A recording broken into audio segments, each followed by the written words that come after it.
أعوذ بالله من الشيطان الرجيم. بسم الله الرحمن الرحيم. الحمد لله رب العالمين وبه نستعين والصلاة والسلام على أشرف الأنبياء والمرسلين وعلى آله وصحبه أجمعين. Alhamdulillah, bersyukur ke hadrat ilahi kerana dengan limpah dan kurnianya dapat kita sama-sama malam ini. Okey, ada setakat ni ada 73 orang. Okey, untuk kita sama-sama mempelajari, okey, satu perkongsian ilmu yang cikgu akan kongsikan bersama-sama dengan kamu iaitu teknik menjawab kertas sains, kertas 2 iaitu bahagian esei nombor 12 dan nombor 13 insya-Allah. Jadi untuk memberkati lagi kita punya pembelajaran kita pada malam ini, cikgu jemputlah siapa nak volunteer baca doa. Bismillahirrahmanirrahim. Rabbi shrah lana sudurana wa yassir lana umurana wahlul 'uqdatam min alsinatina yafqahu aqwalana. Bismillahirrahmanirrahim. Allahumma aftah alaina hikmataka wa anshur alaina min hazaini rahmatika ya arhamar rahimin. Amin.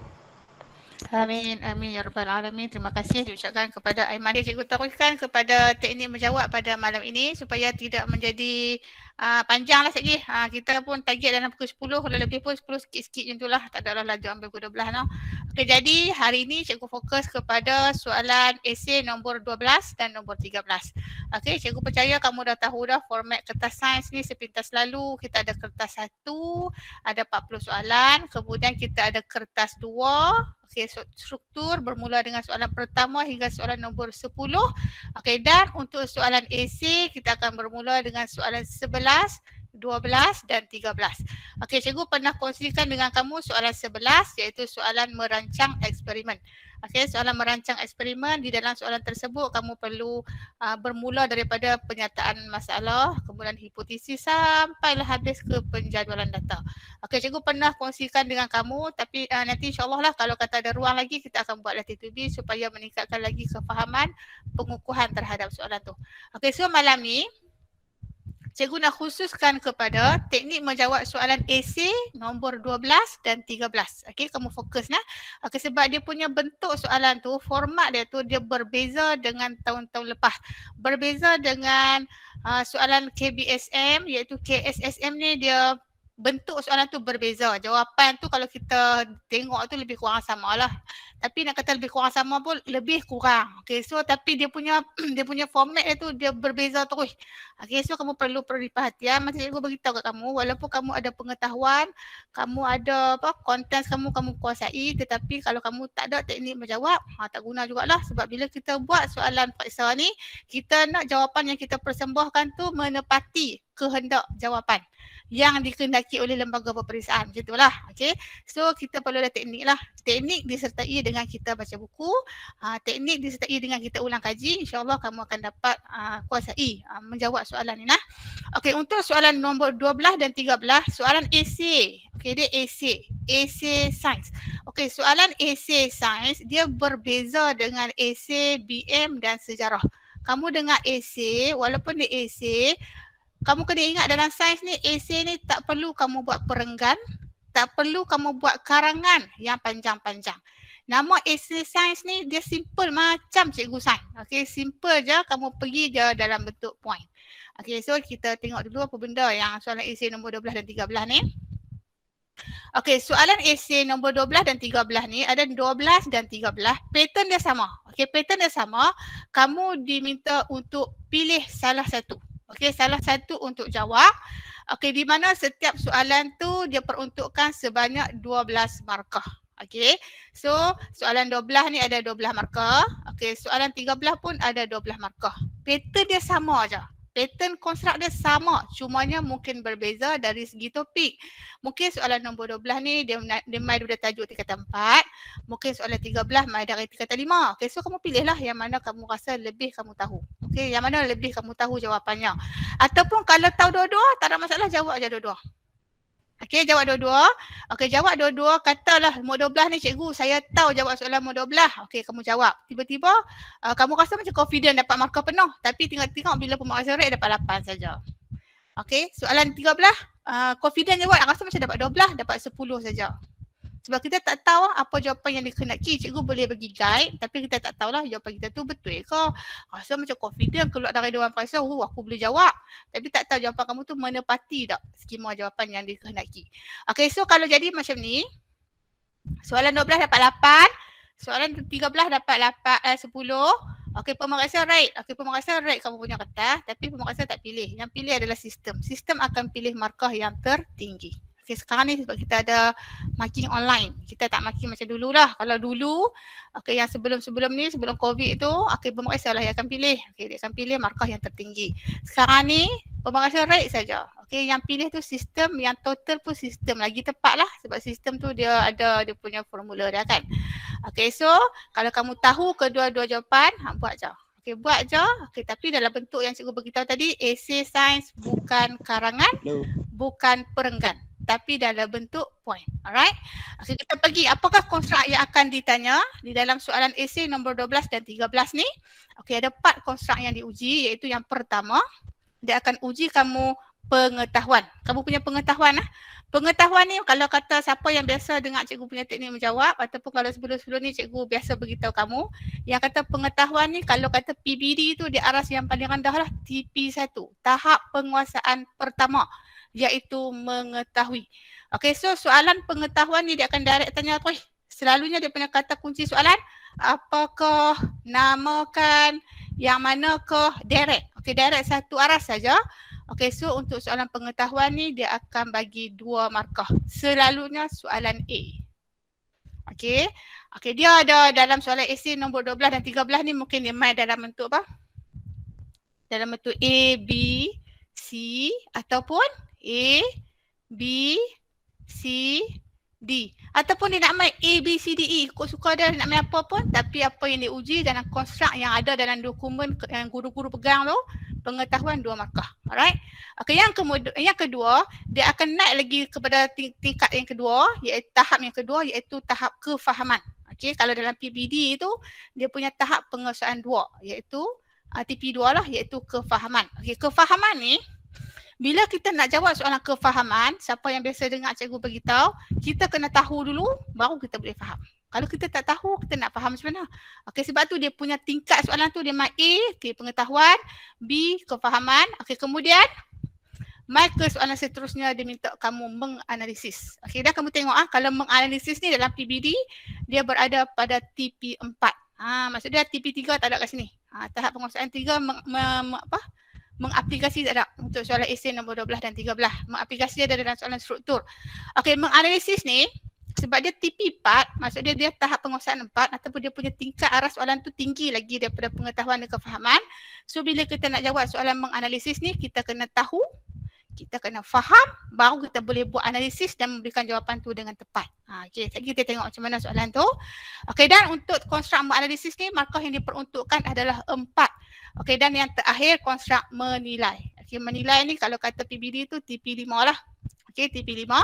Okey, dan sama juga bila TP tu naik, bila tahap dia naik, maka untuk menjawab soalan menilai tu kamu kena tahu, kamu kena faham, kena pandai buat analisis, baru kamu nilai. Okey, nilai tu kita selalunya soalan yang bagi soalan nilai ni adalah soalan di mana kamu diminta untuk memberi kebaikan ataupun kelebihan kepada satu-satu pilihan yang kamu pilih.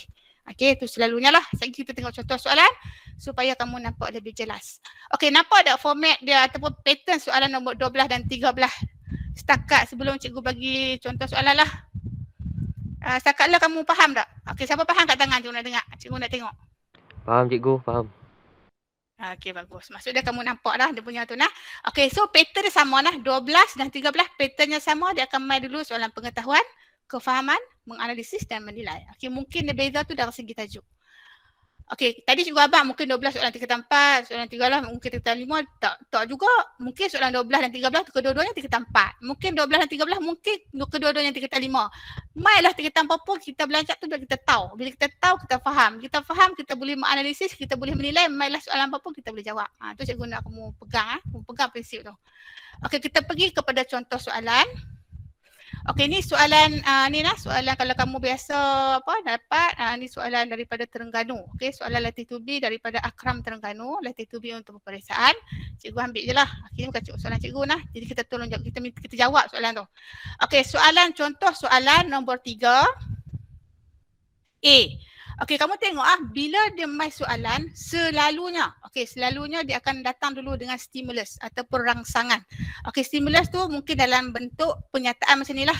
Okey, penyataan macam ni dia kata pemadam kebakaran dengan warna label yang tertentu mempunyai fungsi yang berbeza untuk memadamkan kebakaran. Macam dia bagi dulu ayat bagi warm up kamu sebelum dia tanya. Tu dia punya pattern lah. Okey, so baru dia tanya apakah maksud warna label merah. So kamu tengok dia punya kata kunci soalan kat sini apakah. Jadi cikgu abang dah bila kata pengetahuan ni soalan dia direct, dia tanya terus apa yang kamu tahu tentang sesuatu perkara. Okey, so apakah maksud warna label merah pada alat pemadam kebakaran? Okey, so kat sini kamu tengok macam mana kita nak jawab soalan, kita tengok markah dia. Markah kat sini berapa kat situ? 2. Okey, so bila 2, cikgu abang dah tadi bila nak jawab soalan sains tak perlu buat dalam bentuk perenggan, tak perlu buat dalam bentuk karangan, buat dalam bentuk point. Okey, so bila 2 markah berapa point? 2 point. Okey, simple dan same point. Okey, so soalan kat sini kau baca dengan teliti, apakah maksud warna label merah pada alat pemadam kebakaran? Maksudnya 1 markah berada di sini. Okey, kemudian dia kata lagi dan jenis kebakaran yang boleh dipadamkan oleh pemadam jenis ini. 1 markah ada kat sini. Maksudnya 1. Okey, so buat dalam bentuk point. Point tu nak buat bentuk dash pun tak apa, nak buat telur ayam lah, buat telur katak pun tak apa, nak buat bunga matahari, bunga ros ke, ataupun nak buat 1, 2 pun tak apa, nak buat ahli bata ke, ABC tak kisahlah, asalkan dalam bentuk point. Okey, lah ni apakah maksud warna label merah yang terdapat pada alat pemadam kebakaran? Menunjukkan apa label merah tu? Air. Okey, takkan nak kata air saja. Bagi maksud dah, maksud. jenis air. Okey, jenis air. Apakah maksud warna label merah pada alat pemadam kebakaran? Maksud dia? Kandungannya air.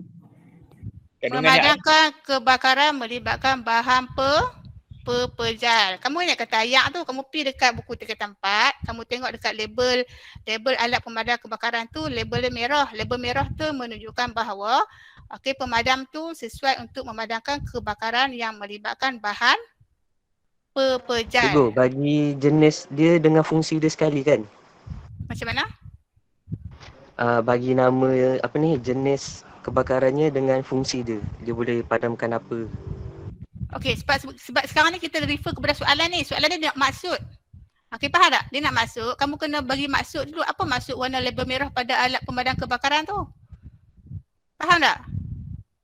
Kita bagi maksud dia dulu. Maksud dia dulu kat sini, warna label merah itu bermaksud memadamkan kebakaran yang melibatkan bahan pepejal. Itu maksud dia. Lepas tu yang kedua, bila kita jenis kebakaran, buat poin kedua. Okey, jenis kebakaran yang melibatkan warna label merah ni, jenis kebakarannya adalah dari kelas A. Okey, dia faham kat situ? Okey, cikgu dah faham. Boleh. Faham tak? Faham. Kita jawab tu bagi jelas. Sebab apa tahu? Sebab bila pemeriksaan nak rate kamu punya kertas, kalau kamu boleh buat dalam bentuk ayat panjang-panjang tu, tapi nanti dia kena cari. Poin ni. Sebab bila pemeriksaan rate tu dia ada coding dia. Dia ada kod, kadang ada P lah, E lah, dia ada kod dia. So bila kamu jawab macam ni, dia nampak jelas. Okey, kamu jawab dulu maksud dia, kemudian kamu bagilah poin jenis kebakaran yang terlibat. Okey, boleh Boleh faham kat situ? Siapa faham? Angkat tangan. Okey, baik cikgu. Okey, yang ni kontens tau. Kontens ni maksud dia kamu kena baca. Okey, malam ni tujuan cikgu nak buat teknik ni, ada teknik macam mana kamu nak jawab konten tu. Boleh nak? Boleh cikgu.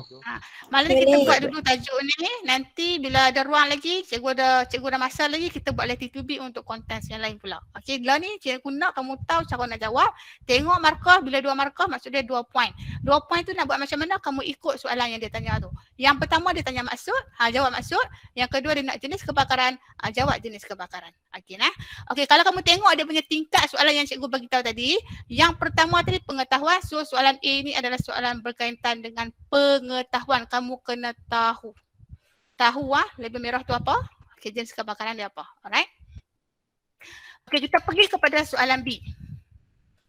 Okey, rajah 3.1 menunjukkan salah satu alat pemadam kebakaran. Okey, macam cikgu beritahu tadi, bila dia nak tanya sesuatu soalan tu, dia akan datang dulu dengan stimulus rangsangan dalam bentuk ayat penyataan ataupun dalam bentuk gambar rajah ke, bentuk dialog ke, bentuk apa pun, itu adalah stimulus. Okey, stimulus kat sini dia bagi ayat penyataan dan juga Rajah. rajah. Okey, bagus. Kamu nampak ni rajah ni apa ni? Tu dia kabur tu. Apa benda ni? Rajah apa ni? Selimut Selimut kebakaran. kebakaran. Okey, bagus. Kamu tahu ini adalah selimut kebakaran. Okey, bila kamu tahu ini adalah selimut kebakaran, ini adalah pengetahuan kamu. Saya tahu itu adalah fire blanket ataupun selimut kebakaran. Soalannya, bagaimana alat ini berfungsi untuk menyelamatkan mangsa kebakaran? Okey, so kamu tahu dah yang ni, ini adalah soalan kefahaman. Kamu kena faham selimut kebakaran tu apa fungsi dia untuk menyelamatkan mangsa kebakaran. Okey, cikgu nak tanya, selimut kebakaran ni sesuai tak kita guna untuk memadamkan kebakaran bangunan? Tidak. Tak. Tidak. Tak dia sesuai. dia sesuai untuk apa? Kalau orang Faham. terbakar. Terbakar. Terbakar. Okey, maksudnya orang tu tak besar mana kan? Tak. Ya. Okey, sekarang ni ada berapa markah tau ni? 2. 2. So berapa poin kena bagi? 2. 2. 2. Dua. Okey, faham maksud dia nak? Okey, so poin pertama mampu memadamkan api yang kecil ataupun sederhana yang susah dipadamkan oleh air. Tak apa, kamu kata kat sini mampu memadamkan api yang kecil sederhana pun dah okey dah. Maksud dia poin kat situ kita bukan nak padam bangunan yang besar ataupun apa dia rumah yang terbakar besar ke tak. Okey, kalau kata rumah terbakar, orang yang terbakar, orang tu terbakar lari keluar dari rumah tu, kita boleh padam orang tu dengan selimut kebakaran. Tu poin dia nak memadamkan api yang kecil atau sederhana. Okey, poin yang kedua, agak kamu apa dia? Memadamkan. Digunakan dengan menyelimuti badan mangsa. Bagus. Okey, menyelimuti badan mangsa. Poin dia itulah. Sebab kita padam untuk pada api yang kecil, lepas tu kita padam untuk cara kita nak padam tu adalah menyelimuti badan mangsa. Sebab kamu tengok kat sini dia punya poin mangsa. Boleh nak? Okey, memang kamu kata kecil Boleh, sederhana. Katalah kebakaran tu berlaku kat dapur, kita masuk-masuk kan, kita masuk-masuk, kita punya belangau kita terbakar api, apa dia, minyak sambang, api sambangkan minyak tu terbakar. Kita tak boleh buat ayak. Okey, so kita boleh buat pemadam kebakaran. Itu poin untuk yang ni lah, memadamkan api yang kecil. Okey, disebabkan kat sini ada mangsa, kita kena cerita tentang mangsa tu. Okey, mangsa tu walaupun dia terbakar dalam bangunan, contohnya bangunan sekolah terbakar, dia lari keluar. Okey, so cara kita nak selamatkan dia, kita ambil selimut, kita selimutkan dia. Selimutkan mangsa dengan selimut kebakaran. Okey, so dapat 2 markah. Macam tu je jawab. Kamu tak perlu susah-susah nak jalan sains, bukan esei yang panjang-panjang, eseinya dalam bentuk poin. Okey. Kamu tanyalah cikgu sains yang mana pun, terutamanya pemeriksa, dia akan minta kamu buat dalam bentuk poin. Sebab senang nak periksa. Okey, kalau bentuk karangan tu mungkin ada tak salah. Okey, ada, takut dia tak jumpa jawapan kamu yang sebenarnya. Alright? Sebab dalam sains ni tak ada markah sesungguhnya ke, sayugianya ke, justru itu tak ada markah yang tu. So kalau dia duk nampak tu, tak nampak jawapan yang sebenarnya, rugilah kamu kan. Okey. Kita pergi kepada soalan C. Dia naik ni. Okey, seperti yang cikgu beritahu tadi, dia mesti datang dalam ayat stimulus dulu. Pemadam api jenis air tidak sesuai untuk memadam kebakaran yang disebabkan oleh tumpahan minyak. Dia cerita dulu bagi kamu dapat warm up. Okey. Kemudian baru dia bagi soalan. Berikan alasan anda untuk menyokong pernyataan ini. Okey, so berapa markah tadi? 4. So berapa poin kena? 4. 4. 4. Boleh tak cikgu, saya ada 10 poin. Boleh tak kamu buat 10 poin? Boleh. Boleh. Boleh bagi lebih. Memang cikgu galakkan kamu buat banyak. Sebab apa tahu? Sebab bukan kata kamu, cikgu pun tak tahu apa yang pemeriksa nak. Maksud dia apa yang kehendak jawapan nak. Kadang-kadang tu jawapan kita tu kita rasa betul. Aku rasa betul lah. Rupanya jawapan kamu tak dikehendaki oleh jawapan tu. Alright? So kamu datanglah lebih tak apa, tapi dalam bentuk apa? Point. Dalam Point. Bentuk poin. Macam tadi pun kalau kamu nak buah lebih daripada 2 pun tak apa, asal dalam bentuk point. Okey, so alasan dia cikgu nak tanya kamu. Kalau katalah selalunya yang disebabkan oleh tumpahan minyak ni kebakaran yang berlaku di dapur lah. Okey, kita masuk, lepas tu okey ni kata cikgu buat stimulus, kamu nampak sikit lah. Okey ni. Kalau minyak dengan air mana duduk bawah? Anak. Minyak atas, air bawah. Okey, bagus, ni minyak. Okey, ni air. Kenapa air duduk bawah daripada minyak? Sebab air lagi berat dari Lebih minyak. cepat. Ketumpatan. Istilah dia berat ke tumpat? Tumpat. Tumpat. Maaf, Okey, cikgu, so kau tumpat, belajar. Okey, bagus. Okey, ketumpatan. Maksudnya air lebih tumpat daripada minyak. Okey, katalah berlaku kebakaran di dapur ni. Okey, so api minyak marak ni. Marak disebabkan oleh disambak minyak ni. Kita sembung ayak. Okey, ayak. Okey, ayak tu pergi mana? Ke bawah. Air pergi bawah. Okey, air akan ke bawah sebab air adalah lebih tumpat daripada minyak. Okey, so bila air ke bawah, air tu membantu tak untuk memadamkan kebakaran? Tak. Tak. Enggak. Enggak. Okey, itulah dia punya alasan dia. Okey, so point dia, air lebih tumpat dari minyak. Tengok simple lah. Soalan dia simple, sempoi, padat, padu. Macam tu. Okey, air lebih tumpat dari minyak, satu markah. Kemudian kita kata sikit, air akan tenggelam di bawah minyak. Kalau kita sembung air ke minyak tu, maka air akan tenggelam ke bawah sebab dia lebih tumpat. Okey, kemudian bila dia tenggelam, maka air itu tidak akan dapat menghalang minyak daripada bertindak balas dengan oksigen. Ini kamu kena tahu bahawa bila berlakunya sesuatu kebakaran, bahan api itu akan bertindak balas dengan oksigen sebab tu kebakaran makin marak. Okey, so bila kata air tu jatuh ke bawah, dia tenggelam ke bawah, maka air tu tak dapat halang minyak tu daripada bertindak balas dengan oksigen. Maka apa jadi? Maka kebakaran tidak akan berjaya dipadamkan. Dapat markah. 4 markah full. Okey, ni kalau tengok dia punya pattern soalan ni, tadi cikgu dah abang dah pengetahuan dah, kefahaman dah. Ini soalan apa ni? Bentuk apa? Okay. Menganalisis. Menganalisis. Maksudnya kamu kena analisis. Analisis tu apa? Kamu kena buat perbandingan. Oh, air ni apa ciri dia? Oh, minyak ni ciri dia apa? Oh, macam tu. Kamu analisis lah. Ini adalah soalan analisis. Alright? 4 markah lah. Okey, baik. Faham, cikgu. Faham kan? Okey, faham. Nanti kamu buat soalan-soalan banyak, kamu akan nampak lah bentuk tu dia akan naik daripada pengetahuan, kefahaman, analisis dan akhirnya menilai. Okey? Okey, kita pergi terus kepada soalan D. Soalan D ni. Rajah 3.2 menunjukkan 2 jenis pemadam api. Okey, so kita ada pemadam api jenis buih dan kita ada pemadam api jenis karbon dioksida. Dia bagi 2 pilihan dekat kamu. Ni bagi 2, mungkin dia bagi 3, mungkin dia bagi 4. Okey, bagi pilihan. Pada pendapat anda, jenis pemadam api yang manakah sesuai digunakan untuk memadamkan kebakaran akibat litar pintas? So, point kat sini, ambil highlighter, kamu highlightkan litar pintas. Bila litar pintas, dia punca apa? Elektrik. Elektrik. Okey, kalau kamu ada buku tingkatan 4, kamu tengok balik. Pemadam api jenis mana yang sesuai untuk memadamkan kebakaran disebabkan elektrik?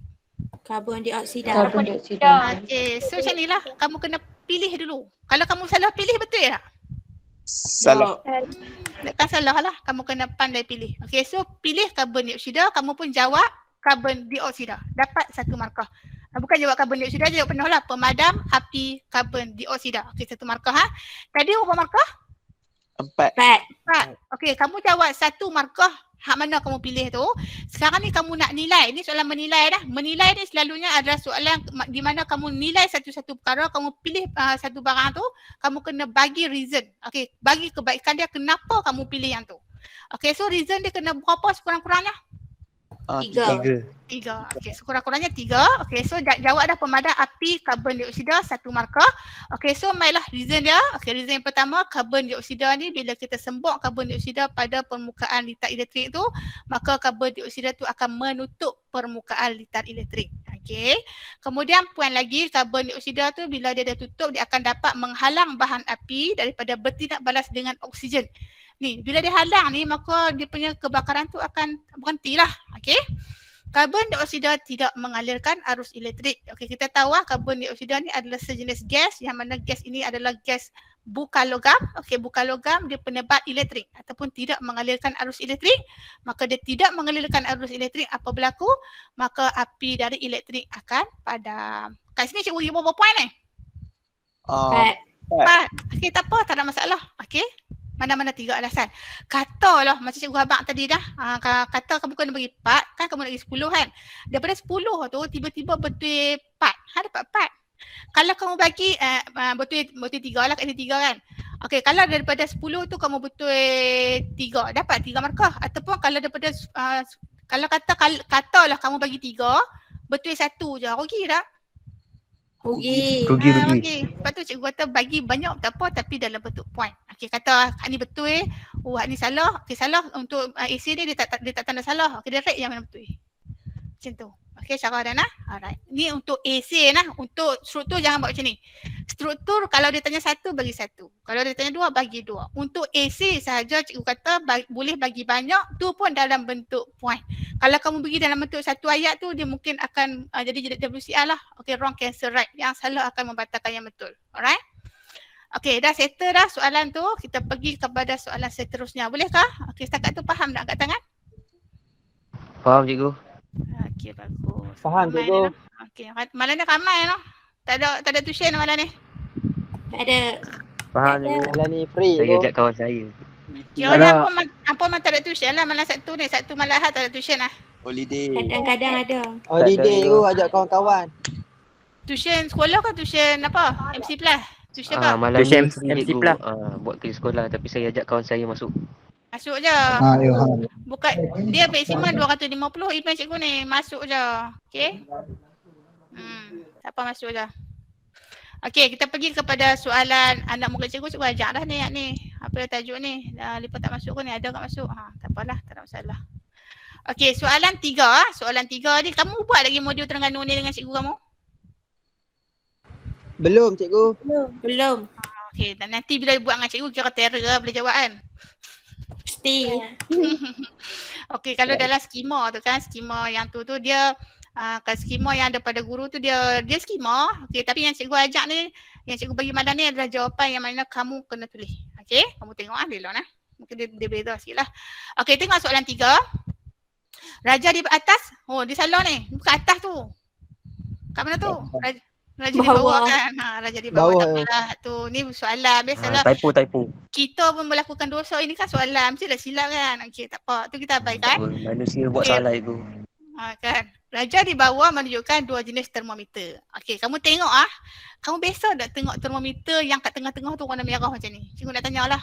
Kat sekolah kamu ada? Biasa. Pernah. Ada ke kat sekolah hampa macam tu? Ada. Ada. Nama dia Mercury cikgu. Mercury warna silver. Ni warna merah ni. Silver Tak ada. Klinik cikgu, ni klinik. Ada. Termometer klinik. Ada sekolah yang ada, sekolah cikgu pada ni tapi dia baru lah ni. Sekolah siapa dah ada yang macam ni yang kat tangan? Tak ada. Tak jumpa lagi Tak cikgu ada merah. itu. PKP tu. Tak ada cikgu PKP. Okey, tak apa. Tak apa, nanti masuk sekolah kok lah sebab ni yang baru lah dia tahu apa dia infrared dalam tu. Dia kan infrared, dia cahaya merah tu.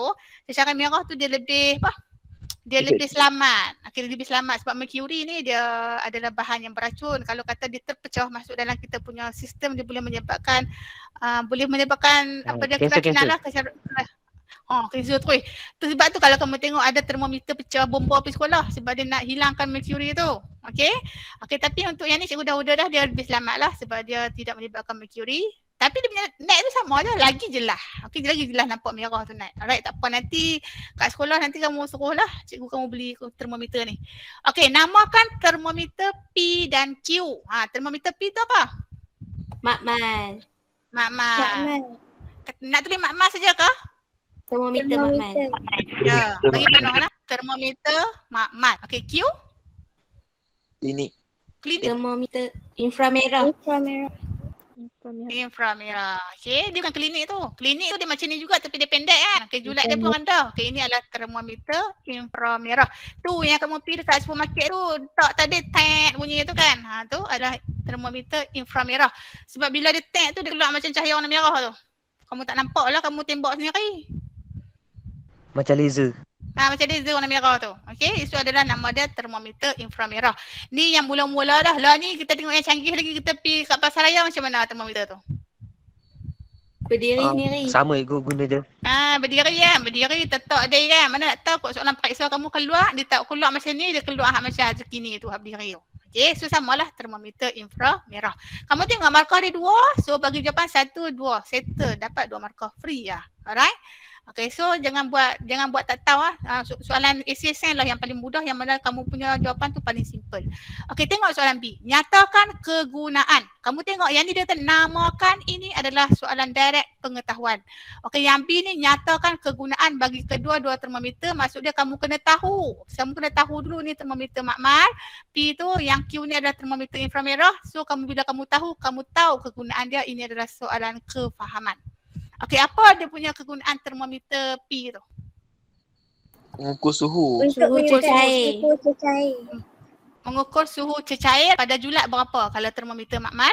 Negatif 10 sampai Negatif 110 Ya, 110 kilometer.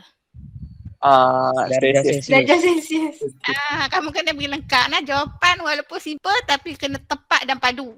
Tepat dan padu Cikgu, tu. saya nak tanya. Ya. Contoh kan, kalau macam tadi jawapan dia, kita lupa taruh unit. Kira betul tak ke salah?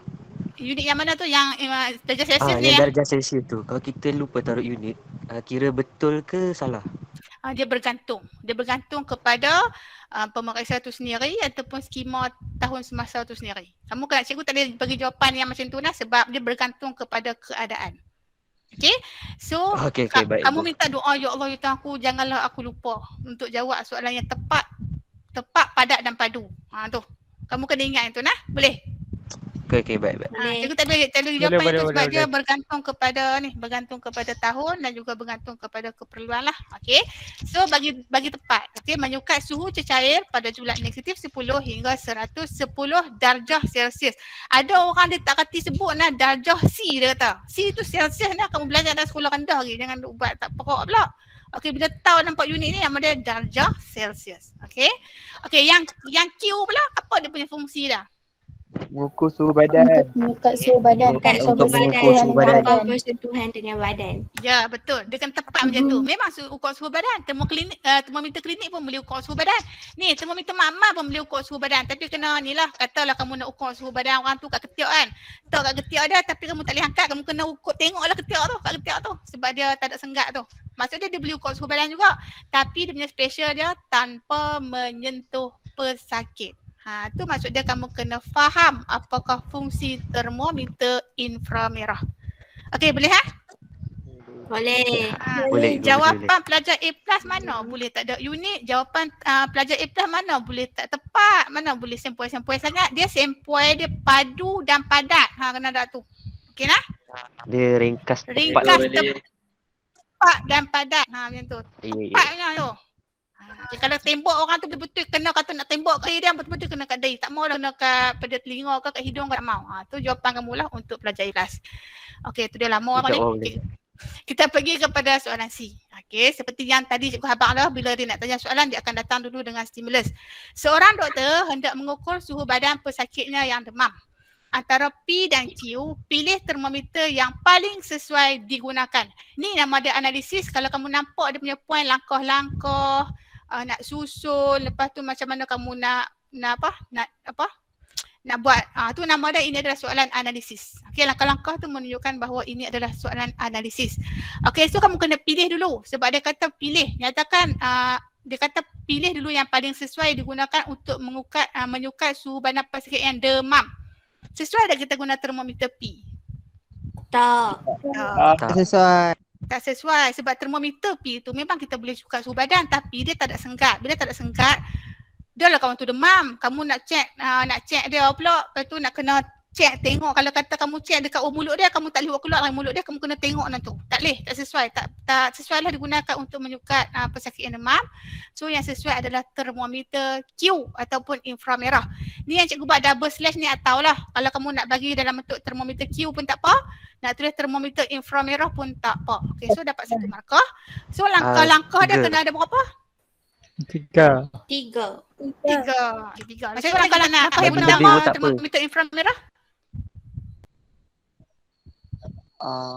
Halalkan ke Kepala. kepalanya. Kepala ni, kepala apa? Dahi. Halakan ke dahi. Ke dahi ni. Halakan apa? Halakan Termometer. Termometer. Ke dahi. ke arah dahi pesakit. Okey, arahkan termometer ke arah dahi pesakit. Kalau nak tambah lagi special, kat situ kalau kamu rujuk buku teks dia ada jarak dah iaitu 5 cm. Tapi kalau kita tengok realiti kan ada termometer inframerah ni pun bermacam-macam, macam jenis ada yang 3 cm, ada yang 2 cm. Tapi dalam buku teks tu 5 cm lah. Kamu nak letak tu lagi tepat lah. Okey, kemudian kita kena buat apa? Langkah berjaga-jaga dia ada dalam buku teks kamu.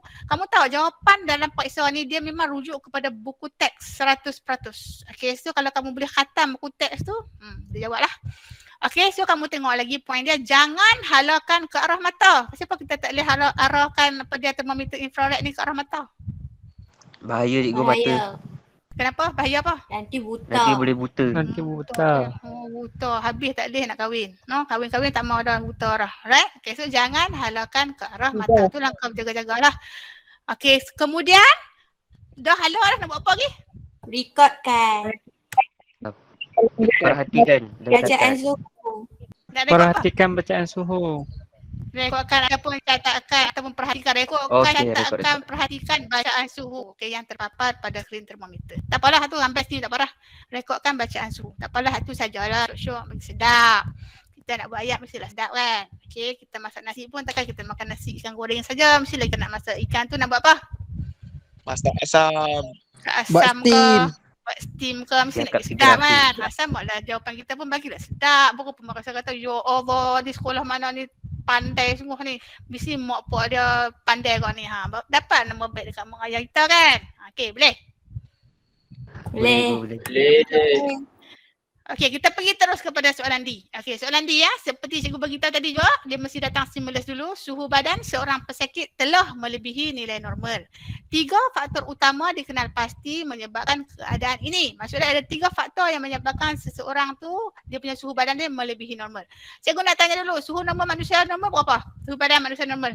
37.5. 37.5. 36.9. 37.5. 37 36.9. Siapa kata 37.5 tu cikgu dengar tadi? Siapa yang kata 37.5 tu? Saya. Dah demam dah tu. Okey, so 37 ataupun kalau kamu rujuk buku teks 36.9. 36.9. Okey, 36.9 ataupun 37 lah. Okey, selalunya senang kata 37 tu normal. Okey, kamu tahu dalam badan kita ni, saja cikgu kata ni, walau sebab soalan esei ni dia ada teknik menjawab tapi dia content banyak kita cikgu cerita lah. Dalam badan kita ni, dia ada banyak enzim-enzim yang terlibat lah untuk tindak balas. Okey, tindak balas badan kita. Kita belajar kan kadar tindak balasan. Okey, so enzim-enzim ni dia boleh bertindak balas secara optimum pada suhu badan yang normal iaitu 37 ni. 37 ataupun 36.9 darjah Celsius ni. Okey, so kalau kata berlaku peningkatan suhu melebihi 37 darjah Celsius tu, kamu rasa macam mana badan kamu? Panas. Panas, jadi badan kamu rasa macam mana?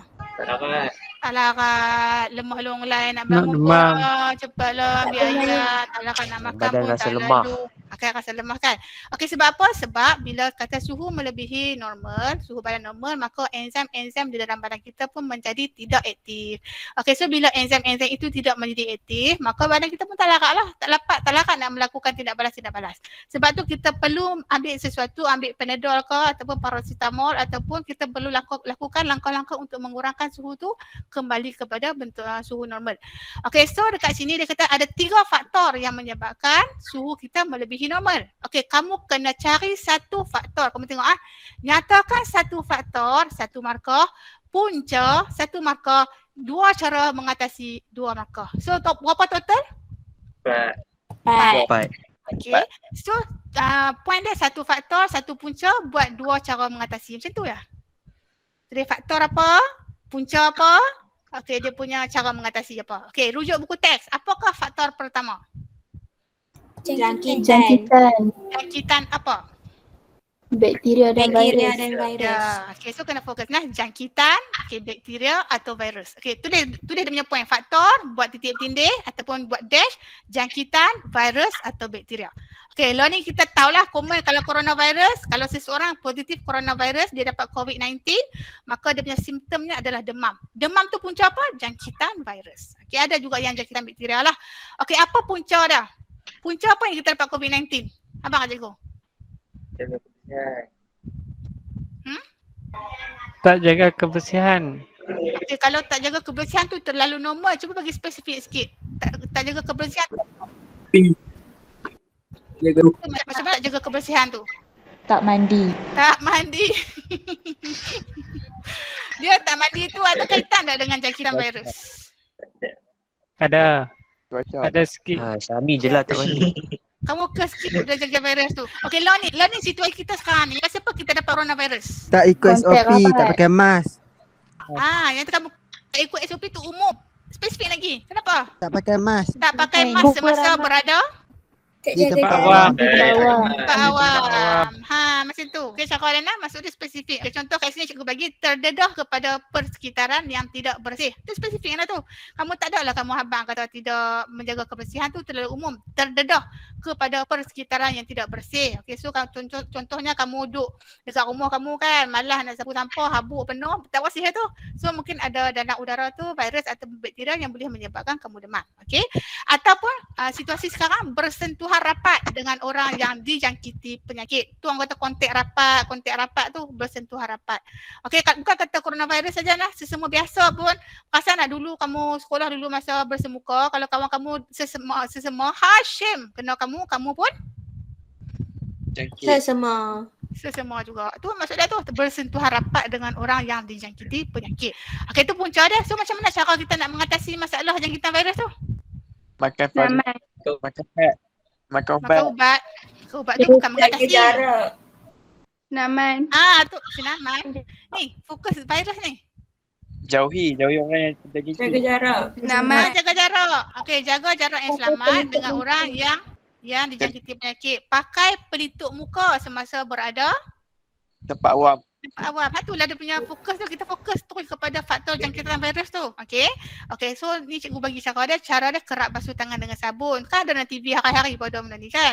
Makan makanan yang dimasak dengan sempurna. Okey, pakai pelitup muka semasa berada di tempat awam. Jaga jarak dengan orang yang dijangkiti penyakit.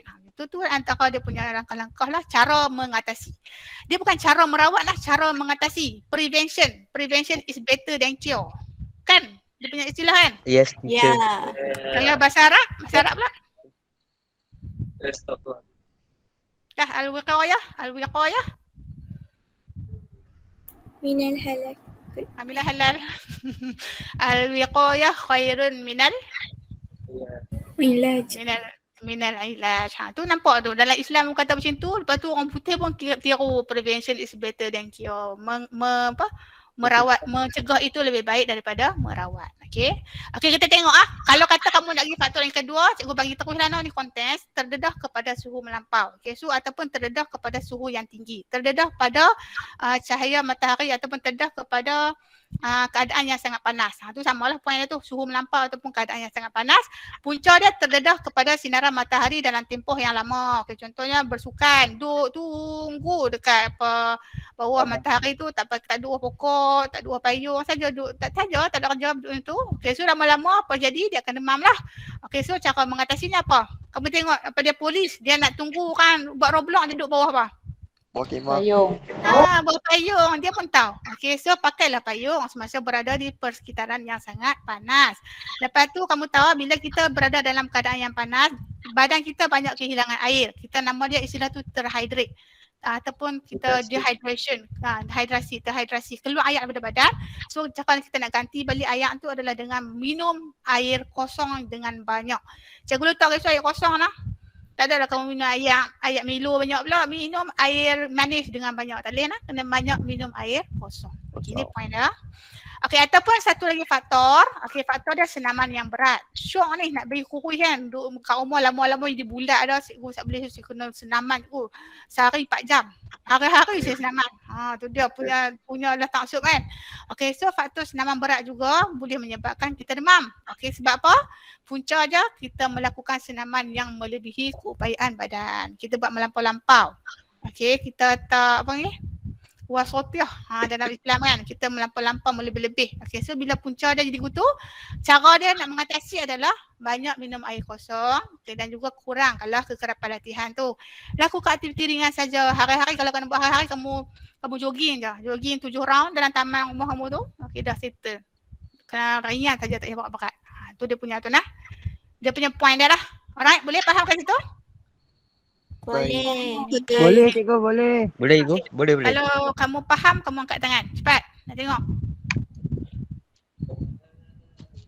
Okey, bagus. Okey, terus kita pergi kepada soalan nombor 3. Okey, soalan nombor 3 ni dia ikut turutan lah. Tadi bab 1, lepas tu bab 3, bab 2 tu dia tak ada solat isi lah dalam Terengganu ni. Okey, kemudian cikgu ambil bab 4. iaitu berkenaan dengan teknologi hijau. Okey, kita tengok yang pertama. Apakah maksud teknologi hijau? Nyatakan satu kepentingan kepada manusia. Maksudnya dia direct ya. Ini adalah soalan pengetahuan. Okey, apakah maksud teknologi hijau? Siapa nak volunteer jawab? Peralatan sistem untuk memelihara alam sekitar. Okey, bagus. Simple dah. Dia kata menggunakan sistem peralatan untuk memelihara alam sekitar. Kamu tengok walaupun kamu tak baca kan, kalau kamu tengok dalam buku teks kamu, dia punya maksud teknologi hijau tu panjang tau. Ada dua baris atau 3 baris tau. Lalu ni kamu tengok ya perkataan ni. Teknologi ni, bila kata teknologi itu adalah pembuatan produk ataupun aplikasi sistem. Okey, maksudnya produk ataupun sistem yang kita buat berdasarkan pengetahuan tentang sains. Kemudian hijau ni maksud dia, adakah produk tu boleh hijau? Tak. Tak. Bukan. Yang kata hijau tu punca dia adalah untuk apa? Untuk memelihara alam sekitar. Okay, so apakah maksud teknologi hijau? Teknologi hijau adalah, buat sikit dia punya ayat dah. Teknologi hijau adalah produk yang dibuat ataupun pembuatan produk untuk memelihara alam sekitar. Simple dia. Simple ayat tu kita faham maksud teknologi hijau. Tapi kalau kata pelajar yang rajin dia menghafal pun masuk dalam buku tu lagi cantik lah. Tu lagi padu lah. Okey, macam ni. Teknologi hijau ialah pembangunan dan aplikasi produk untuk mengurangkan kesan negatif daripada aktiviti manusia. Kesan negatif tu memelihara alam sekitar lah. Okey, ni pun simple kan ni, dalam buku teks kamu lagi lengkap dia punya maksud dia. Okey, so kepentingan dia bila kita buat produk teknologi hijau ni apa jadi? Apa kepentingannya kepada kita? Satu markah aja. Mengurangkan pengeluaran karbon. Mengurangkan pengeluaran karbon lagi. Mengatasi masalah kemusnahan alam sekitar. Mengurangkan pencemaran alam sekitar. Bagus lagi. Kita punya objek je kan? Alam sekitar akan terjaga, betul? Hijau. Okey, mengurangkan kadar pembebasan gas rumah hijau. Kamu tengok tu, kamu buat ayat tu, kalau katalah kamu tak ingat apa yang kamu baca tu, kamu fikir logik je. Kamu kena faham teknologi hijau tu apa. Teknologi hijau tu adalah pembuatan produk untuk memelihara alam sekitar. So bila melihara alam sekitar, kepentingan dia memelihara alam sekitar ataupun mengatasi masalah kemusnahan alam sekitar. Kat sini saya beri part. Part ni berdasarkan buku teks. Kamu pilih satu je. Okey, buat satu je, paling senang memelihara alam sekitar ataupun meningkatkan tahap kesihatan. Pasal apa kata meningkatkan tahap kesihatan ni? Sebab apa? Bila kita guna produk yang diperbuat daripada teknologi hijau, okey, contohnya kita guna kereta elektrik. Okey, kereta elektrik itu merupakan produk daripada teknologi hijau lah. Okey, kereta elektrik tidak menggunakan karbon. Okey, tidak menggunakan bahan api fosil. Okey, so bila tidak menggunakan bahan api fosil, maka karbon tak dihasilkan. Okey, so bila karbon tak dihasilkan, ramai orang guna kereta elektrik tu. Bukan kata semua orang guna kereta elektrik. Maksudnya ramai orang guna kereta elektrik adalah orang yang guna tu. Maksudnya kuranglah pengeluaran karbon tu. Okey, so bila kurang pengeluaran karbon, maka tahap kesihatan kita akan lebih baik lah. Kita tak seduh udara tercemar. Itu maksud dia.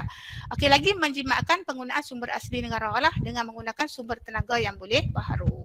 Okey, sebab dalam teknologi hijau ni kita menggalakkan penggunaan tenaga boleh baharu. Apa contoh tenaga boleh baharu? Angin. Tenaga angin lagi? Solar. Air. Solar. Matahari. Tenaga air. Ombak. Tenaga ombak. Tenaga biojisim. Cahaya matahari. Okey. Cahaya matahari tu adalah tenaga solar. Okey. Ataupun kamu mendengar tu tenaga suria. Tenaga terma tu daripada tu. Kamu pernah kena pi tak pada air apa? Air panas lenggong kat Perak tu. Ulu Lenggong. Ulu Lenggong. Pernah pi tak? Tidak. Pernah. Pernah dengar? Ada orang pernah pergi kan? Yang panas. Okey, so terma. Okey, so menghasilkan terma daripada bumi tu. Okey, geoterma. Geoterma itu haba daripada bumi tu, kita boleh generate elektrik. Okey, boleh menghasilkan tenaga elektrik daripada tenaga geoterma. Alright, itu salah satulah. So, ni kamu tengok markah dia 2. Maksud dia satu, ni satu je. Cikgu bagi jawapan banyak ni, satu je. Pilih satu saja. Kalau kamu 4 tu, dia akan bagi satu saja markah maksimum. Alright? Okey, kita pergi kepada soalan B.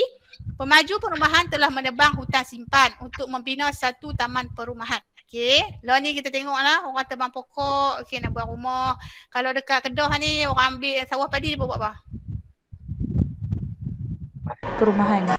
Dia bertambak kan, tambak dengan tanah buat kawasan perumahan. Sebab nak duduk, rumah nak duduk. Jadi pemaju nak memajukan kawasan tu, dia telah membuanglah ataupun memusnahkanlah kawasan-kawasan pertanian tu untuk membina kawasan perumahan. Okay, kalau kawasan kat Kedah ni, kalau kata sawah padi tu dia tambak, okey, buat rumah. Kalau kawasan-kawasan yang bukit-bukit tu dia tebang pokok buat rumah. Okey, so soalan dia, berikan 2 kesan, okey, pencemaran kepada alam sekitar. Ni poin kat sini, kepada alam sekitar. Apa jadi kepada alam sekitar bila pokok ditebang? Berlaku tanah runtuh. Tanah runtuh, betul? Okey, boleh berlakunya tanah runtuh. Ni dua markah je ni. Boleh berlakunya tanah runtuh. Ekosistem Habitat haiwan terjejas. terjejas. Habitat haiwan terjejas. Boleh tu? Okey, so Hujan dah asid. markah 2 dah.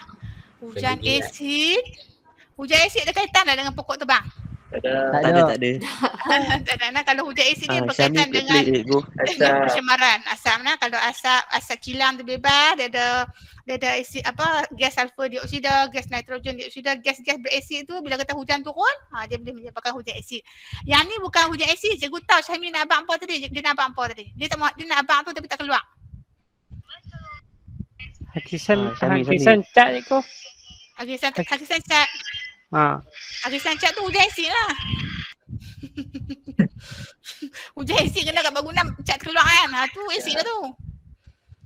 Ni okey, ni pokok Syami. Ni pokok cikgu lukislah. Bagi dia nampak ni pokok. Lepas tu dia tebang. Tebang. Okey, sekarang ni kamu tahu pokok ni dia melakukan proses apa? Fotosintesis. Okey, fotosintesis ni dia buat apa? Buat makanan. Makanan sendiri. Dia buat makanan sendiri dengan cara menyerap gas apa? Menyerap cairan. Karbon dioksida. Ya, karbon dioksida. Lo ni tak dah tebang buang pokok tu. So ada lagi dah yang nak sap karbon dioksida tu? Tak ada. Ada. So bila tak ada karbon dioksida, banyaklah atmosfera. Apa jadi bila banyak ke atmosfera? Lapisan ozon. Panah. Panah. Apa nama panah tu? Panas melampau. Pemanasan global. Pemanasan global. Ataupun satu lagi istilah dia? Penipisan lapisan Kesan ozon. rumah hijau. Kesan rumah hijau. Dia dekat penipisan lapisan ozon. Dia campur tu. Penipisan lapisan ozon tu dekat dengan hal lain pula. Penipisan lapisan ozon tu disebabkan oleh pembebasan bahan pembebasan apa dia tu? Ni kebakaran. Kebakaran pula tu. Kebakaran apa? Dia tu disebabkan oleh penggunaan klorofluorokarbon. Okey, tak apa, cikgu cakap ni. Cikgu cakap ada penipisan lapisan ozon lah. Dia nak penipisan lapisan ozon sangat lah. Okey, kita cakap ni dulu. Okey, so kesan dia bila kita tebang pokok, tiada lagi akar. Okey, tiada lagi akar pokok yang mencekam tanah. So bila tak ada lagi akar pokok yang cekam tanah, maka dia akan menyebabkan hakisan tanah dan menyebabkan tanah runtuh. Abang tadi tu, cikgu tebut ni. Okey, tanah runtuh. Bila tanah runtuh, kamu tengok yang berlaku dekat Yan tu nah. Bila tanah runtuh, maka tanah tu masuk dalam Air. masuk dalam air sungai kan. Okey, so bila air sungai masuk, sungai jadi apa? Banyak. Lumpur. Sungai jadi Cikgu, jangkat dengan kan. kita dekat Kedah dah banjir. Ayolah kat rumah cikgu masuk air tu ni. Rumah Sama lah kat cikgu, sini. rumah cikgu orang tu berlaku hujan kilat pada. Hujan kilat lah.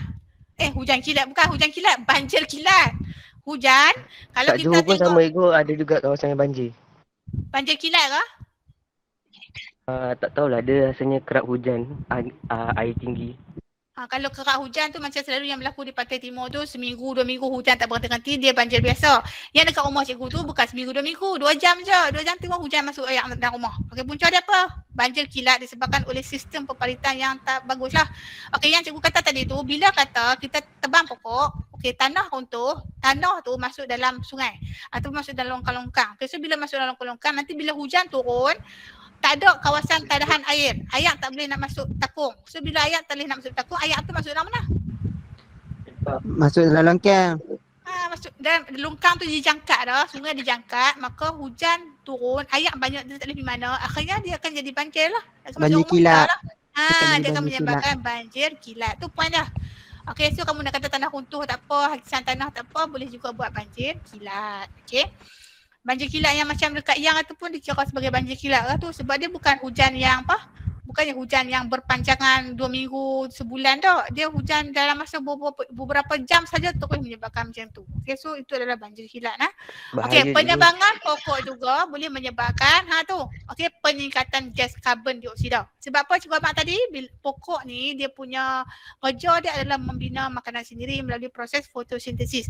Proses fotosintesis ini menyerap gas karbon dioksida. So bila kita tebang semua pokok dalam hutan tu, makanya karbon dioksida tu tidak dapat lagi diserap, maka dia akan berlega-lega di atmosfera ni. So bila dia berlega-lega di atmosfera ni, kamu tahu dah punca pemanasan global tu apa? Sebab kurang pokok. Kurang pokok lah, kamu tahu lah pasti apa. Cikgu, apa kena mengenal karbon dioksida dengan bumi panas pula? Faham tak? Kamu faham tak?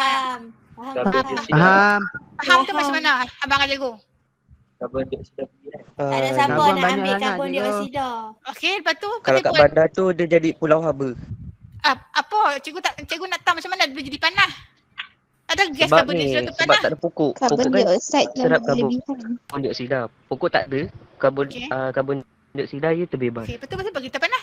Panas tu ada kemain daripada gas karbon dioksida. Bukan Itu tu panas kan kita habang. matahari, cikgu. Panas matahari kan. Betul macam mana? Apa kena mengenai dengan gas karbon dioksida?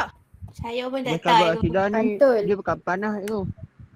Tadi apa kata panas? Apa faham pula Dia kan? bumi yang panas, bumi dia yang macam panas. ni. Pokok. Mana Kalau dunia tak ada tu? pokok. Okey, Oksigen tak ada. Oksigen tu kan dia boleh sejukkan bagi angin. okey, betul. Siapa dulu kata lapisan ozon tak potong diri tau? Saya ingat dengar ada lapisan ozon lah. Okey, lepas tu apa kena mengenai karbon dioksida dengan bumi kita panas? Zafran try. Tak tahu. Yang panas tu yang panas tu cahaya matahari kan? Betul? Ya. Betul. Lepas tu apa kena mengenai dengan karbon dioksida? Apa salah dia yang kita tuduh dia bumi kita panas? Nanti banyak sangat haba, cikgu. Pasti apa banyak apa? Karbon dioksida ni panas. Double. Dia double. Dia tu. panas ada. Okey, Max, saya boleh gambar. Itu bumi kita. Okey, itu bumi ni. Okey, ni cahaya matahari. Okey, nampak matahari cikgu lukis tu? Nampak. Okey, cahaya matahari dia menyinarilah hidup kita. Kita pun rasa wah tersinarlah dengan cahaya matahari. Okey, dalam cahaya matahari ni juga dia membebaskan haba. Okey. Okey, cerita dia lah ni bila kata kat bumi ni ada kereta, kita kan naik kereta, kau kamu naik kereta sekolah? Kereta kan, naik kereta, naik motor, naik lori apa semua tu. Okey, kereta ni membebaskan gas lah, antaranya gas karbon dioksida. Kemudian ada lagi lah aktiviti perkilangan. Ni kilang cikgu lah, membebaskan gas-gas, antaranya adalah gas karbon dioksida. Kemudian kita tahu gas karbon dioksida orang menafas. Orang menafas kan, kita menafas ambil oksigen, kita lepaskan gas karbon dioksida kan? Ya. Okey. Lepas tu kamu tahu lagi proses Betul. pereputan. Okey, pokok-pokok dekat hutan, okey, yang daun-daun kering yang luruh tu, dia nak reput tu juga dia membebaskan gas karbon dioksida. Banyak karbon dioksida ni. Okey, so satu cara bagaimana karbon dioksida tu diimbangkan adalah dengan cara kita menanam pokok. Sebab pokok ni dia punya cirinya adalah menyerap karbon dioksida tu. Tanamlah pokok. Satu rumah banyaklah pokok tanam. Okey, pokok ni akan serap karbon dioksida tu. Okey, masalah sekarang pokok tu tebang juga. So karbon dioksida banyaklah dekat atmosfera ni. Maka bila banyak dia akan membentuk selimut dekat atas ni. Blanket. Okey, dia bentuk lapisan. Okey, lapisan ni dia terdiri daripada gas karbon dioksida lah. Okey, karbon dioksida ni cerita ni. Dia soalan esei nombor 12-13 masih banyak cerita lah. Okey, so bila karbon dioksida dia membentuk lapisan kat atas ni, makanya bila kita terima cahaya daripada matahari dan juga haba yang kita perlukan kita ambil lah. Yang berlebihan sepatutnya dipantulkan ke angkasa. Tetapi dengan kehadiran gas karbon dioksida dekat sini, okey, di ruang atmosfera ni, maka haba tu dia nak pantul, alamak tak boleh. Dia pantul balik mak kita. Kau faham tak? Aduh, pisang panas. Faham. Okey, so bila dipantul balik mak kita tu yang kita rasa panas, dan dia punya kesan tu nama dia kesan rumah Rumah hijau. Okey, ataupun kita Mantap, namakan dia Zafran. sebagai pemanasan. Pemanasan apa? Global. Pemanasan global. Global. Yang Global. Yang kata global tu maksud dia apa? Bumi. Dunia cikgu. Dunia, bukan kata kat Malaysia saja, bukan kat Kedah saja, bukan dekat Alustad saja. dunia, Okay, dunia. global tu satu dunia. Sebab tu dia punya kesan-kesan pemanasan global, kalau kamu baca, dia punya kesan besar dia tu boleh menyebabkan pencairan ais di kutub utara dan selatan. Kan kat sana air ada air kan? Bila air tu mencair, maka kesan dia tu menyebabkan banjir besar kepada dunia. Okay, bukan kata dekat Malaysia saja, bukan kata kat sana saja, semua. Okey, sebab kesan dia di puncak air tu, bila air tu cair habis. Okey, faham Air laut meningkat. Air laut meningkat lah. Air Faham. laut tu bila cair, air laut akan meningkat, dia akan menyebabkan banjir besar. Kamu pergi kat YouTube, kamu tengok dia punya tu kan, dia punya jangkaan dia pada tahun 2050 ke 2030 tau akan berlaku banjir besar. Tapi lah ni bila kita sedar benda tu, maka pelbagailah langkah-langkah dilakukan, antaranya mencipta teknologi hijau. Okey, sebab apa? Teknologi hijau tu dapat mengurangkan pembebasan gas karbon dioksida yang menyebabkan pemanasan global. Faham tak pasal bumi panas? Faham. Okey, cikgu dah faham. Faham lah? Okey. Mana nak cerita pula penipisan lapisan ozon? Siapa dia yang duduk lapisan ozon tak habis-habis tadi tak? Ada tadi kan? Siapa dia tadi? Aiman, okey, ni saya tekan ozon pula nah. Okey, so kat atas ni ada lapisan ozon tau. Lapisan ozon dia punya molekul dia O3. Okey, ozon ni ozon. Ozon ni dia duduk kat lapisan atas tu, bagaimana dia punya fungsinya? Okey, bila matahari masuk ke bumi, okey, matahari ni dia membawa sinar ultraviolet. Ultraviolet ni perlu ditapis. Macam kita minum air kopi, kalau kamu minum air kopi tak dah? Minum. Minum. Okey, minum air kopi, bukan kopi segera lah, kopi betul-betul kopi Cik Gantang, kopi Jakarta tu kamu mancung, kamu tapis ke cikgu tanya? Tapi cikgu. Tapis. Okey, so itulah macam fungsi ozon ni. Ozon ni dia menapis sinar berbahaya daripada ultraungu daripada memasuki bumi. Okey, masalah sekarang ni kita guna barangan-barangan ataupun produk-produk yang diperbuat daripada CFC. Okey, CFC ni apa? Ingat balik? Fluorofluorokarbon. Fluorofluorokarbon. Maksud dia kalau bukan KFC lah, CFC. KFC lain. Ni CFC, klorofluorokarbon. Okey, so barangan-barangan klorofluorokarbon ni antaranya apa? Aircon. Aircon. Lagi? Peti ais. Peti sejuk. Lagi?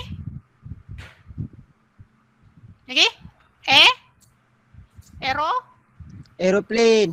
Aeroplane pula, aerosol. Aerosol. Aerosol ataupun penyembur serangga. Nak terbang gimana tu?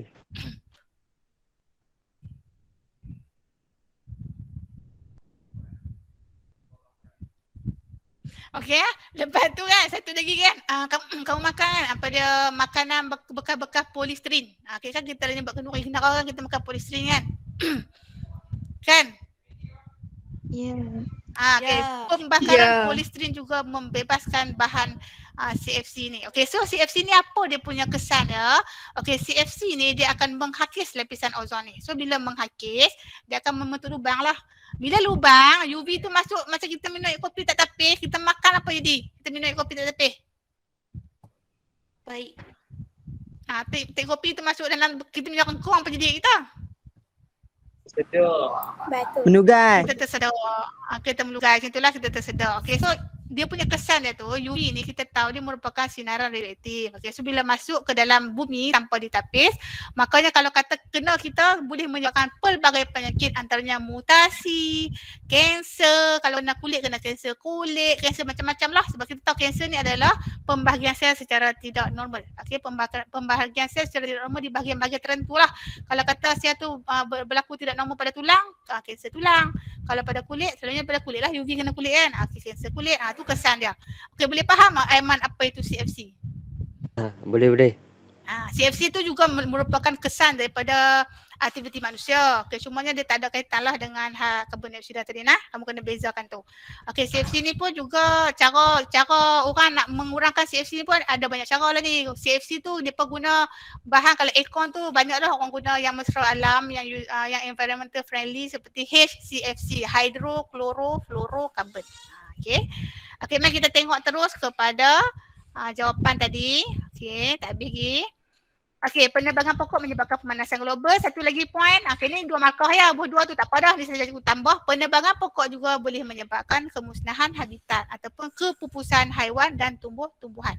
Okey, kita terbang pokok maka monyet tak ada tempat nak duduk, harimau tak ada tempat nak duduk. Tak apalah, monyet tu kamu pernah tengok dah kalau dekat Baling tu monyet masuk rumah orang. Okey, sebab apa? Sebab tempat dia tu telah Diceroboh. telah diceroboh. Okey, betul kamu pasal tak ada ada berita harimau dengan gajah masuk ke kampung orang. Bisa dengar? Ya. Pernah. Okey, sebab tempat dia telah diceroboh. Makanya dia habitat dia memang dekat hutan. So kalau dia tak ada tempat hutan tu dia nak tinggal, maka akhirnya dia akan pupus. Dekat Malaysia ni kita tahu gajah dengan harimau merupakan haiwan yang diancam kepupusan. Okey, tu dia punya tu. Okey, tak apa, nanti tajuk tu kita belajar lagi lah. Okey, kita pergi kepada soalan C. Akibat dari pertambahan penduduk yang pesat di sebuah bandar menyebabkan berlakunya lambakan sampah sarap yang tidak terurus. Okey, contoh di Bandaraya Kuala Lumpur lah, Bandaraya Johor. Siapa tadi yang duduk Johor tadi? Saya. Aiman. Okey, Johor kan, Bandaraya Johor, lah ni Bandaraya Lok Stak. Okey, Bandaraya ni okey, ramai penduduk pesat. Okey, so bila penduduk pesat banyaklah ada punya sampah-sampah sarap yang dihasilkan, plastik, kertas, okey, bahan-bahan logam. Semua tu bila sampah-sampah sarap tu dihasilkan, makanya bila tidak berlaku pengurusan yang cekap, tidak terurus dengan baik, maka akan berlaku lambakan yang tidak baguslah. Okey, soalan dia cadangkan 3 kaedah untuk mengatasi dan apakah kaedah terbaik yang anda pilih. Ni soalan analisis ni, kamu kena analisis okey cadangan-cadangan kamu tu, kemudian kamu kena pilih apakah kaedah terbaik yang mana kamu telah buat analisis tadi tu. Okey, so macam mana kita nak buat bagi sampah sarap ni kita nak urus dengan cekap? Macam mana nak buat? Kita semula Asingkan plastik. okey, betul. Lagi? Rawatan dan pemprosesan. Rawatan dan pemprosesan. Okey, bagus. Dia hebat cikgu botol. Rawatan dan rawatan dan pemprosesan kamu olah sikit. Okey, pergi olah sikit, kamu terang macam mana rawatan dan pemprosesan itu dilakukan. Okey, sampah sarap diolah menjadi bahan organik ataupun bahan api biojisim. Okey, mudahlah cikgu cerita pasal yang duduk Kedah kan. Duduk Kedah. Kita tahu Kedah ni merupakan negeri jelapang padi. Okey, so ada sawah padi. Bila sawah padi, bila musim menuai, apa yang mesin padi tinggal dekat sawah tu? Dia ambil padi, dia tinggal apa? Jerami. Okey, jerami kan? Okey, jerami. Cikgu nak tanya hampa, kalau kata secara tradisionalnya, jerami ni petani buat apa? Bakar. Bakar. Okey, so tradisionalnya mana bakar. Okey, lah ni pun ada orang bakar lagi. Okey, sebab apa bakar? Okey, dia nak buat apa lagi lah. Sebab dia nak buat apa dia lepas tu dia nak buat padi baru. Dia tabung padi baru, masa dia kena bakar lah. Okey, tu secara dululah. Okey, sekarang ni dengan ada teknologi, kamu tengok Mada kan, dia ada mesin yang mana dia gulung jerami tu. Pernah tengok ada jerami gulung? Ya. Okey, so jerami gulung tu. Okey, digulung jerami guna jentera tu, jentera penggulung jerami tu. Okey, so jerami tu, digulung tu bukan dia tok lah. Okey, jerami gulung tu dia proses. Okey, dia proses buat apa? Okey, antaranya dia buat makanan ternakan ada. Okey, ada juga dia buat dia buat pemprosesan untuk buat plastik terbiodegradasi. Pernah dengar tak? Plastik terbiodegradasi. Benar. Okey, pernah dengar? Dan kalau pernah kamu tengok selalunya dekat apa? Kamu pergi dekat Eko dekat apa? Di DIY, di Tesco, kalau pergi Tenten, kan plastik dia nipis, kita koyak boleh putih tu. Okey, itu adalah plastik terbiodegradasi. Dekat bawah plastik itu kecil, dia tulis biodegradable plastik. Diperbuat daripada campuran petroleum dan juga kanji. Yang mana sumber ni daripada bahan organik ni. Okey. Okey, bahan api biojisim ni contoh dia apa? Cikgu cerita lah kat kamu ni, buat cikgu tengok dokumentari tu. Dekat India, dekat India, Universiti India, dia pun belah lembu. Okey, belah lembu dalam universiti tu, najis lembu tu, dia tak biar saja lah. Dia buat apa? Kamu rasa? Elektrik. Diorang proses. Baja. Okey, baja juga dekat Malaysia pun ada orang ambil lembu buat baja kan. Okey, dekat sana, najis lembu tu dia berproses sebagai dia berproses untuk generate elektrik dalam universiti tersebut. Okey, dan digunakan sebagai nama dia bahan api biojisim lah. Sebab biojisim ni daripada sisa-sisa sisa-sisa haiwan dan tumbuh-tumbuhan. Okey, so kamu tengoklah najis lembu pun bermanfaat kepada universiti tu. Okey, so tak banyaklah. Itu nama dia poin pertama iaitu rawatan dan pemprosesan.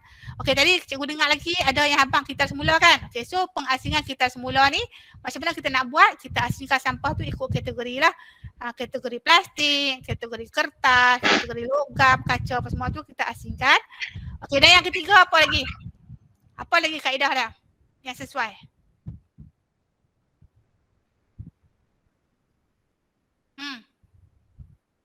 Macam mana kita nak atasi masalah longgokan sampah tu? Bakar sampah dalam incinerator. Pernah dengar tak incinerator? Ya, benar. Tak ada dengar? Okey, incinerator ni adalah tempat membakar sampah atau bahan pekerja dalam keadaan yang tertutup. Okey, so kita bakar dalam ni maksud dia asap yang terhasil tu, gas yang terhasil tu tak terbebas ke atmosfera lah. Dia duduk dalam tu lah. Okey, so sampah dibakar di tempat tertutup untuk mengelakkan pembebasan gas beracun ke atmosfera. Okey, so kalau kamu rajin kan, kamu cari dekat Google teknologi incinerator. Memang telah dirancang tahun 2020 ni dia nak bina lebih banyak incinerator dekat Malaysia ni. Lepas tu disebabkan COVID ni tak tahulah benda tu berjalan ke tak kan. Okey, maksudnya ada rancangan tu. Okey, incinerator lah boleh search dekat Google. Okey, so dapat dah 3 markah. Okey, macam cikgu beritahu tadi kamu ada banyak poin ni, boleh tak buat banyak? 5, 6? Boleh. Boleh. Tak ada masalah. Tapi ada 3 markah je lah. 3 markah saja. Markah keempat adalah kamu kena cari kaedah terbaik. Tu poin dah tu. Kaedah terbaik, okey, eloknya cikgu minta kamu pilih kaedah yang pertama. Sebab tu kamu tak ada nombor 1. Okey, kalau katalah kamu nak buat langkah terbaik tu bakar dalam incinerator, kamu tak hak tu nombor 1. Maksudnya yang pertama tu kamu pilih langkah yang terbaik sebab tu kamu tak nombor 1. Okey, so kaedah terbaik rawatan dan pemprosesan. Kamu ceritalah kaedah tu sampah serat diolah menjadi bahan organik. Kaedah ini dapat mengurangkan pencemaran alam sekitar. Maksudnya kamu bagi kelebihan dah. Okey, boleh tak? Boleh. Kelebihan dia macam kamu pilih yang Boleh, tu. cikgu. Sama lah kalau kamu incinerator pun sama je kelebihan dia tu. Kalau kita semula pun sama juga ada punya kelebihan tu. Cumanya bila kamu letak kelebihan ni kamu akan dapat lagi 1 markah. Okey, kita pergi kepada soalan terakhir. Okey, tadi menganalisis lah. Okey, soalan terakhir. Okey, kat sini dia bagi rangsangan stimulus 2 rajah yang berbeza iaitu 1 ladang solar, 1 lagi kincir angin. Okey, dia punya ayat dia jurutera elektrik sebuah bandar tepi pantai. Okey, so kamu point kat sini tepi pantai telah mengemukakan cadangan untuk menambah bekalan elektrik dari 2 sumber tenaga yang boleh baharu. Ini mungkin istilah lama ni. Istilah baru dia tulis tenaga boleh baharu. Seperti rajah 4.3. Okey, sumber tenaga yang manakah sesuai? Kamu kena pilih 1. Yang mana sesuai? Kincir angin. Kincir angin. Boleh tak nak pilih ladang solar? Boleh. Boleh tak? Boleh. Boleh? Sebab sesuai dia tak nak masalah kan. Sebab dua-dua tu merupakan tenaga boleh baharu. Okey, so siapa nak pilih ladang solar pun boleh.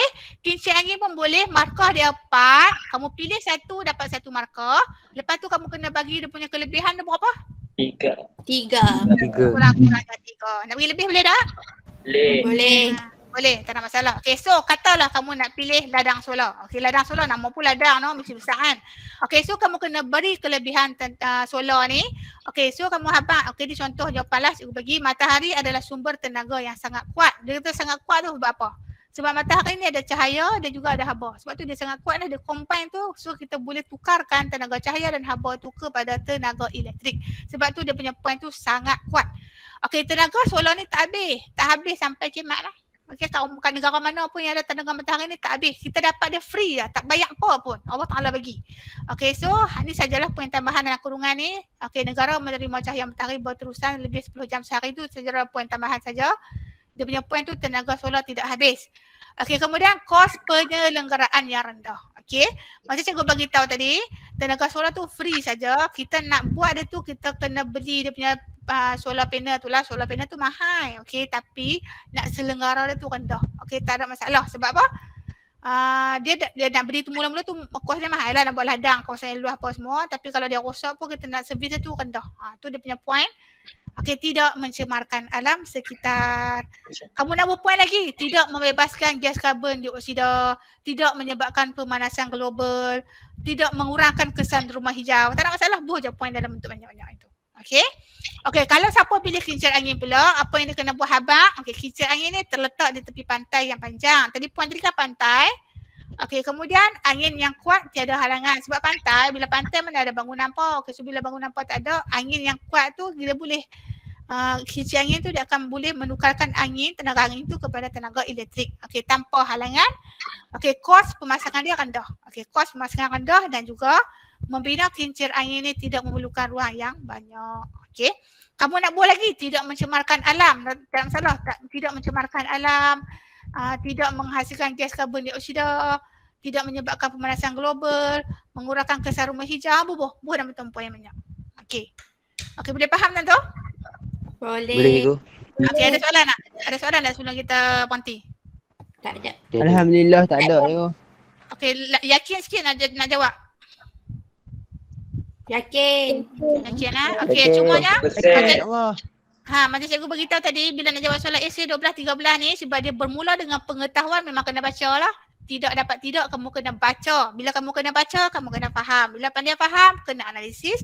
Bila dah pandai analisis dah, baru kamu boleh menilai kebaikan dia untuk kamu berikan jawapan yang lebih tepat, padat dan padu. Tu dia poin dah. Okey. Teknik dah tahu, makanya cara nak beri dapat markah banyak adalah dengan melakukan latih tubi yang tidak putus-putus lah, tidak henti dan jemu. No? Cikgu rate atas tu kan. Rate atas nombor cikgu dulu lah. Okey. Dia kan bahagian A tengok apa ni tak reti ni, tak pun nak elok kan. Tiba-tiba pak masuk soalan esei. Soalan nombor 11 10 markah, soalan nombor pada 12 13 tu dia dapat full mark. Dia boleh dapat A. Maksud dia cikgu nak hafalkan kamu soalan esei ni kamu jangan take for granted lah, jangan beralah tak apa. Jangan macam tu tau. Kamu kena betul-betul score supaya sebab dia boleh membantu kamu dapat daripada B plus kepada A minus, daripada A minus boleh ke A, daripada A boleh naik A minus, A plus. Tu dia punya point dah tu. Okey nak? Cikgu Sakinah ada soalan ke? Tak ada, cuma nanti nak cakap dengan Cikgu Syahidah je. Nak cakap dengan cikgu. Okey, orang lain tak ada soalan lah? Tak ada cikgu. Alhamdulillah. Tak ada. Okey, Alhamdulillah, So clear, nanti cikgu. kalau ada ruang lagi, kita buat lagi latihan seumpama ni lah dari negeri lain pula ke ataupun yang Terengganu ni pun ada set soalan lagi, insyaAllah kita bincang lah. Okey, so untuk malam Sangat ni berbesar hati yo. berbesar hati. Zarfan nak sekolah mana Zarfan? Saya Mata Mahmud Langkawi. Mata Mahmud Langkawi, Johor dia main. Kamu orang Langkawi ke atau dari mana-mana merantau di sana? Orang Langkawi yo. Orang Langkawi. Ramai orang Okey, kedai. Aiman Hadi orang Johor, sekolah mana Aiman? SMKA Paguh, Muar, Johor. SMKA Paguh. Macam mana kamu boleh dapat link ni pada Aiman? Kawan dari IPA. Ya. Kawan saya bagi, lepas tu saya ajak kawan saya juga. Tak apa, tak ada masalah pun. Bukan nak ramai pun kan juga abang. Kalau cikgu punya maksimum 200.5. Okey. Ada lagi tak soalan yang lain? Tak ada? Tak ada. Tak ada yo. Amna dari Mata Husin kan Amna kan? Ya. Nombor cikgu nama Amna Atira, kamu Amna Nafisa. Okey, tak apa. Nanti kita kenal lagi lah secara lebih ni lah. Okey, untuk malam ni cikgu setakat itu saja. Semoga bermanfaat. Okey, yang baik itu semuanya daripada Allah Ta'ala jua. Yang kurang itu daripada kelemahan diri cikgu sendiri. Cikgu sudahi dengan wabillahi taufiq wal hidayah. Wassalamualaikum warahmatullahi wabarakatuh. Terima kasih cikgu. Terima kasih Cikgu. Cikgu. Terima kasih cikgu. Ya, baik. Thank you. Terima kasih cikgu.